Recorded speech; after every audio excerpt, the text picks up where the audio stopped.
在地广人稀的北美高原域，都面临着一个问题，那就是怎么解决小动物破坏的问题。像我们安大略省大多伦多地区常见的几个小动物就有臭鼬、松鼠、兔子和浣熊。过去几年和它们斗智斗勇的结果呢，是有的时候我是觉得我是胜利了，至少暂时是胜利了。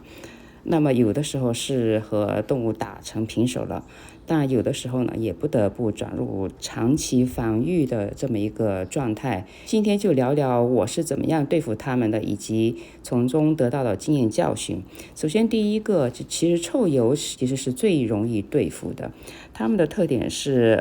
有强大的前爪，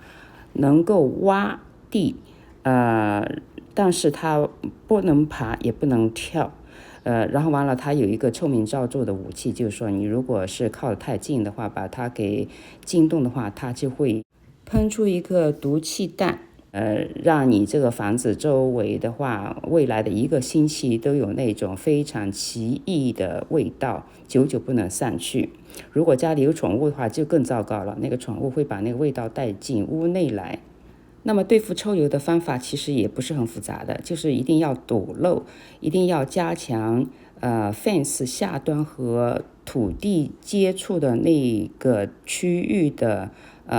防卫。就是说一般 fence 建好了几年之后，它跟那个地面接触的那个地方肯定是会出现或大或小的缝隙的。那这个缝隙一旦出现，就给臭鼬有了可乘之机，它就会把那个缝隙给扩大。我的做法是，就是说后来买了一堆小石子，就是堵在那个下面。当然这个也是要讲究技巧，你堵得太高的话，你那个门开不了了。那么你就是要把它恰好的就是堵到就是能开门，但是就是留下的缝隙几乎是微乎其微的那个状态。但这个的话和其他几个防御小动物的过程来说呢，简直是太容易了。我就买了一袋石子，就把整个那个周围都检查了一遍，把那个缝隙都堵上，完了就再也没出现这个臭鼬的来破坏的一个事情。然后臭鼬它也有个特点，它就是说它不会留恋在某一个地方，不像其他有些小动物，它会有一种 ownership 的感觉，就是说像松鼠什么的，它到了一个地方习惯了之后，它会经常会回来那个地方，它觉得那个地方就是它的领地了。但是臭鼬不一样，臭鼬它在一个地方，它觉得圈训了一下无机可乘了，它就会 move on， 就会去其他的地方去。那么至少是在我这个地方来讲的话呢，是这样子的，就是说我把那个漏堵上了之后，就再也没看到过他们再回来。现在敲敲木头啊，希望这个不要说那个过一段时间之后，明年夏天会出现一个相反的情况。第二种就是我和它达成和解的小动物，就是松鼠，就是可爱的小松鼠。那这个松鼠它的特点就是它能爬能跳，甚至能飞。就是说，所以的话，你光靠那个加强 fence 什么的根本没有用。它那个有什么洞，它根本不往那个洞里头钻，它一跳就跳上那个 fence 了。所以的话，对待松鼠的话，就只能是坚壁清野，因为松鼠它其实力气很小，它并不会说把你的那个花草给咬断啊，或者怎么破坏掉，但是它是会刨地。所以的话，就是在秋季，如果你想种那个球茎的话，最好的方法是不要说天还暖的时候种，等那个天冷了那么一段时间之后，夜里到零下2、3度了，然后动物的那个踪迹也是比较少了，然后再种下去。这样子的话，就是很快过几天，那个地面都已经有点冻上了，那个松鼠它也跑不动了。但是就是你不能太晚种，太晚种的话，那个地你自己也跑不动了，那就是也种不了了嘛，对吧？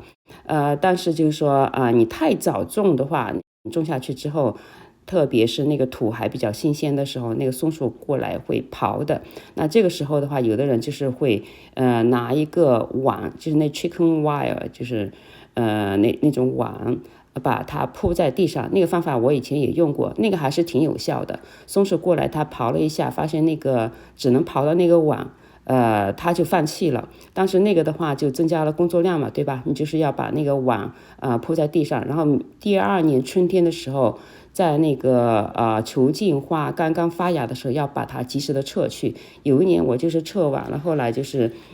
费了好大的劲，还把那个有几个水仙花的那个芽给弄坏了。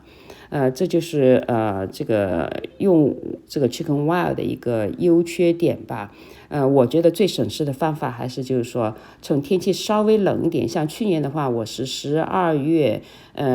下旬，就圣诞节前几天才种下了一些球茎，当时就是也没有用其他的保护，后来就是也没给刨出来。但今年的话，因为这个冬天来得非常快，我就是没来得及种球茎。11月底、11月最初一两天还是挺暖和的，然后突然就降温降到夜里零下5、6度了。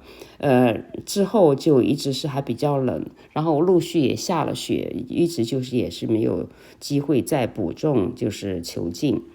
第三种常见的小动物就是兔子。兔子也是让人又爱又恨啊，它那个样子是很萌的，然后完了也是人畜无害的样子，动作迟缓，很温柔，对吧？但是兔子的破坏力比松鼠和臭鼬要大，而且难对付的多。因为什么呢？兔子它有个特点，它的那个牙齿门牙非常的厉害，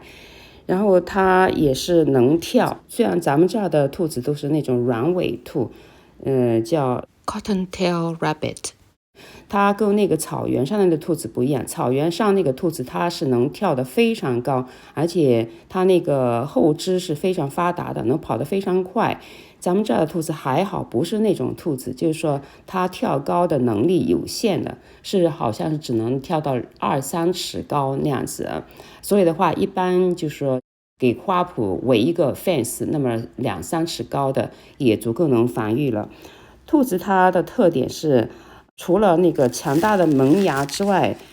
它没有什么其他太多的生存的一个技能吧，就是它也好像不太会挖什么的，但是它的那个门牙很强大。我去年砍了前院的一棵大树，然后因为那个地方是阳光很好，所以就想搞一个花坛。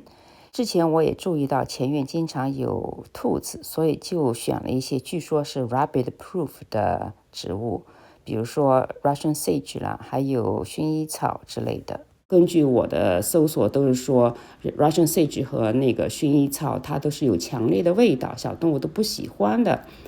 然后今年早春的时候还移栽了一棵月季到那个区。月季据说是因为它有刺，小动物也不喜欢来咬的。但是今年早春的时候，这些理论上的说法无一例外全部被兔子给击败。兔子它因为可能是去年冬天那个雪下的比较厚，它很长时间没有进食了，然后一到早春雪化了之后，它逮什么咬什么。什么 Russian sage， 然后那个 lavender， 然后完了月季那个刺那么多吧，它一点都不怕，它就是要咬。但是兔子可气的一点是，它把那些枝条咬下来之后，它并不吃它，就是把它丢到一边。你说要吃的话，我也就算是当做那个喂小动物了嘛，对吧？但是它就是搞破坏，就不吃。然后完了它也不长记性。你说这次你咬掉这个 Russian sage 觉得不好闻，那下次就别咬它嘛。它也不就是一次一次的咬，